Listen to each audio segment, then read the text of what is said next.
Hi hello నమస్కారం సమస్తం సమస్తం ఆ, ఇప్పుడు ఒక మంచి విషయాన్ని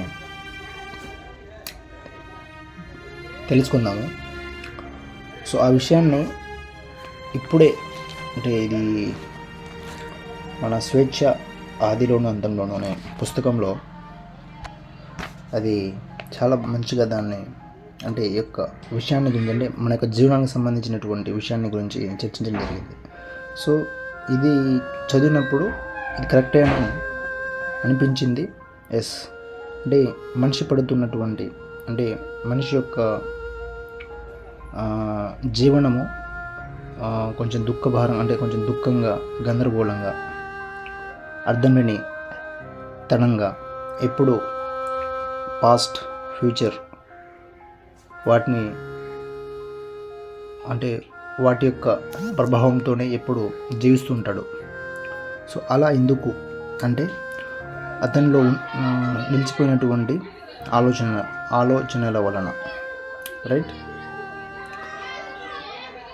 సో ఇది ఈ విధంగా సాగుతుంది మనిషి జీవితంలో. అది ఇక్కడ ఇప్పుడు చెప్పాలనుకున్నటువంటి విషయం ఏమిటంటే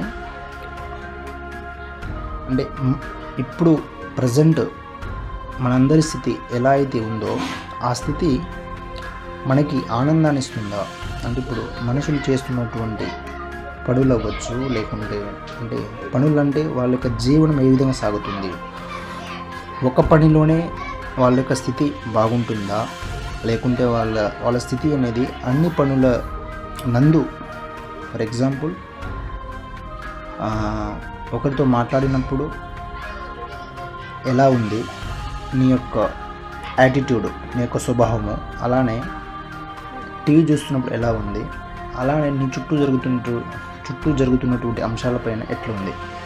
అంటే ఇక్కడ మీరు గమనించుకోవాలి, చుట్టూ జరుగుతున్న వాటిని మరి అక్కడ అనుకూలంగా లేదు కదా, మరి అక్కడ మారుతుందంటే అంటే అక్కడ జరుగుతున్న దాన్ని బట్టి చూస్తున్నాం, అక్కడ ఏం జరుగుతుందో దాన్ని మనం చూడాలి అంతే. కానీ మనలో అంటే మనందరిలో మన యొక్క స్థితి అనేది ఎందుకు చేంజ్ అవ్వాలి? ఫర్ ఎగ్జాంపుల్ ఇప్పుడు సినిమాలో ఏదో ఒక ఫైటింగ్ సీను, లేకుంటే పేద జనాలని ఎవడో హింసించడం, అవినీతి జరగడం, అటువంటి సీన్స్ మనం చూస్తుంటాం. కానీ మనం టక్కున వెళ్ళేసి దాన్ని మనం ఆపలేం కదా, చేంజ్ చేయలేం కదా, రైట్. సేమ్ అలానే నీ పరిధిలో లేనటువంటివి విషయాలను నువ్వు జస్ట్ చూడాలి, మనం దాన్ని అర్థం చేసుకోవాలి. ఏదైనా మనం అక్కడ చేసేది ఉంటే చేస్తాం వెళ్ళేసి. ఇది అంటే ఇప్పుడు మన యొక్క స్వభావం అనేది జీవనంలో ఎలా ఉంది, అది మనకి నచ్చుతుందా, అంటే ఆ జీవనం నిరంతరము ఒకేలా కదులుతుందా, ఒకేలా ఉందా, లేక మాటికి మారుతున్న దాన్ని మనము బాధ అంటాము, దుఃఖం అంటాము, కోపం అంటాము, లేకుంటే చిన్నమ్మది ఇది ఏంద్రా ఇదని మనకు ఉన్నటువంటి భాషలో రకరకాల పదాల ద్వారా మనం మన యొక్క జీవితాన్ని మనము విమర్శిస్తూ ఉంటాము, తిడుతూ ఉంటాము, లేకుంటే కోపడుతూ ఉంటాము. ఇది కామన్గా అందరిలో జరుగుతుంది. అయితే ఈ విషయాన్ని మన జిడ్డు కృష్ణమూర్తి గారు ఏం చెప్పారంటే, పరివర్తన అనేది కాలంతో వచ్చేదా, మనలో చాలామందికి పరివర్తన తీసుకురావడానికి సమయం కావాలి అనుకోవడం అలవాటైపోయింది. చూడండి, అంటే మనం బాగుండట్లేదు అన్న విషయము, మనం ఎందుకు ఇట్లా అయిపోతున్నాము, ఎందుకు అని మనము రకరకాల వాటిని మనం అన్వేషిస్తుంటాం అనమాట. ఇట్లుంటే బాగుంటుందేమో, అక్కడికి వెళ్తే బాగుంటుందేమో, ఇది చేస్తే బాగుంటుందేమో, అతనిలా ఉంటే బాగుండేదేమో, ఆ టెంపుల్కి వెళ్తే బాగుండేదేమో, లేకపోతే ఈ క్రియని రేప్ చేస్తే బాగుంటుందేమో. సో ఇలా మనము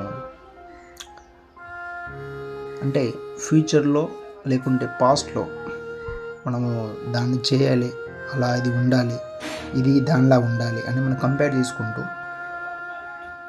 చేసుకుంటూ ఉంటుంటాం అనమాట. మన యొక్క ఆనందాన్ని, మన యొక్క జీవనాన్ని, మన యొక్క స్వభావాన్ని. సో అలా మనం కంపేర్ చేస్తూ ఉన్నప్పుడు అంటే మన యొక్క మారుతున్న స్థితిని, మన యొక్క గందరగోళాన్ని మనము చూడలేము.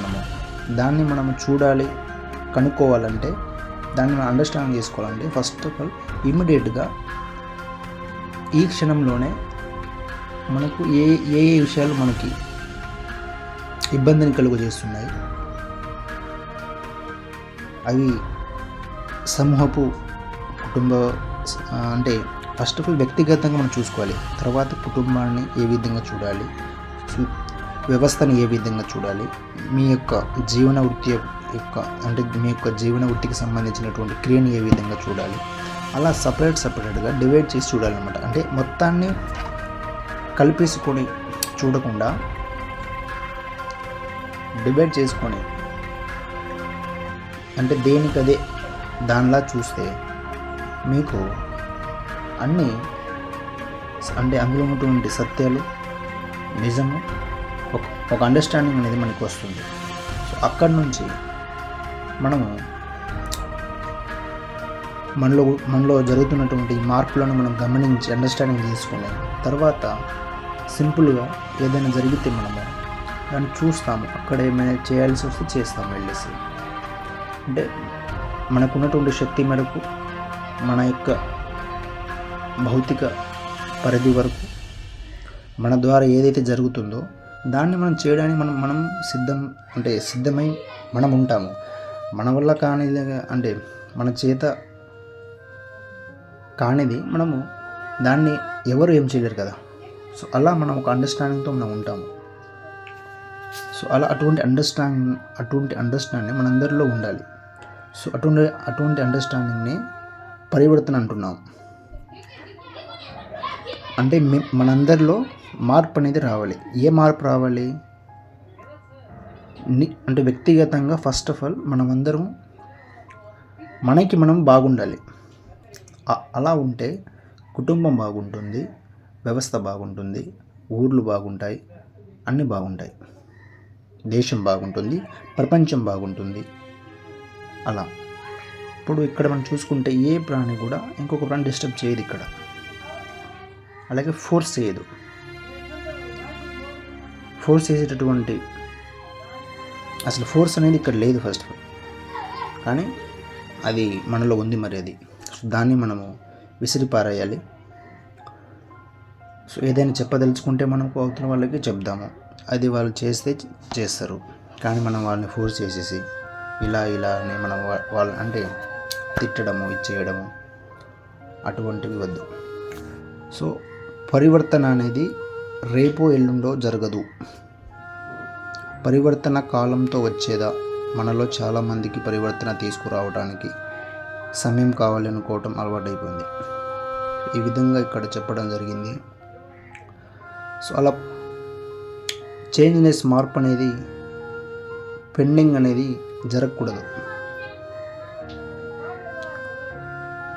పెండింగ్ పెట్టుకోకుండా ఈ క్షణంలోనే మన యొక్క కర్తవ్యాలని, మనలో ఉన్నటువంటి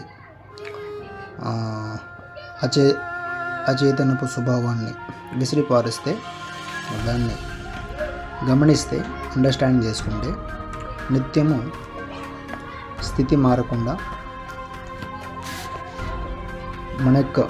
మనం చేయాల్సినటువంటి కర్తవ్యాలలో మనము పడి అలా కదులుతూ ఉంటాము. ఇది. సో ఈ విషయాన్ని అందరం